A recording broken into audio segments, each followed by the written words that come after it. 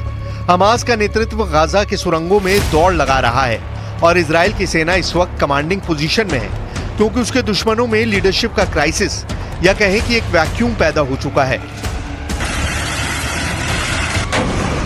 There is a huge political vacuum at the moment that is seized upon by the current Netanyahu government, in the sense that the United States, which is the only country that can rein in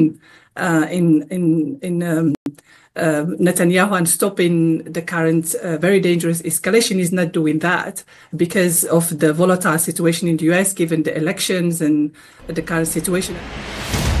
2024 में सितंबर का महीना नई आग लेकर आया जब Beirut में Hezbollah chief Hasan Nasrallah को इजराइल ने एयर स्ट्राइक में खत्म कर दिया। सवाल है कि क्या अब अक्टूबर में ऐसे हालात बन रहे हैं जब अमेरिका और रूस सब इस युद्ध में कूदेंगे और महायुद्ध का खतरा पैदा हो जाएगा। इस वक्त ईरान और इजराइल 2 कैंपों में बटे हुए हैं। इसे महाशक्तियों की टक्कर कहा जा रहा है। एक तरफ अमेरिका है तो दूसरी तरफ रूस है, और यही दुनिया का सबसे बड़ा खौफ भी है, क्योंकि अमेरिका इजराइल के साथ है और रूस ईरान के साथ। ये चारों ताकत ऐसी हैं कि इनकी टक्कर वर्ल्ड वॉर की वजह बन सकती है। इजराइल के साथ एक मुश्किल ये है कि जब व्लादिमीर पुतिन पूरी तरह ईरान के साथ खुलेआम खड़े हुए नजर आ रहे हैं, तब बाइडेन ने इजराइल से कह दिया है कि वो सीज फायर करे। अगर इजराइल ने लेबनान में ग्राउंड ऑपरेशन किया तो वो इजराइल का साथ नहीं देंगे। लेकिन दूसरा सच ये भी है कि अमेरिका ने इजराइल को गोले बारूद की सप्लाई पिछले कुछ महीनों में तेज कर दी है। हालांकि ईरान पर अटैक वाले इरादे को लेकर बाइडेन पहले ही हाथ खड़े कर चुके हैं और अब इजराइल के हमले को लेकर जो बातें दुनिया में चल रही हैं उसे भी व्हाइट हाउस की तरफ से एक बड़ा धक्का लगा है, क्योंकि बाइडेन ने कहा है कि सीजफायर होना चाहिए। सवाल है कि क्या इजराइल कुछ बड़ा करने की सोच रहा है, क्योंकि इससे पहले ईरान और इजराइल के बीच डायरेक्ट तकरार नहीं हुई है। दोनों के बीच चल रहे अघोषित युद्ध के इस वक्त 4 मैदान एक्टिव हैं। और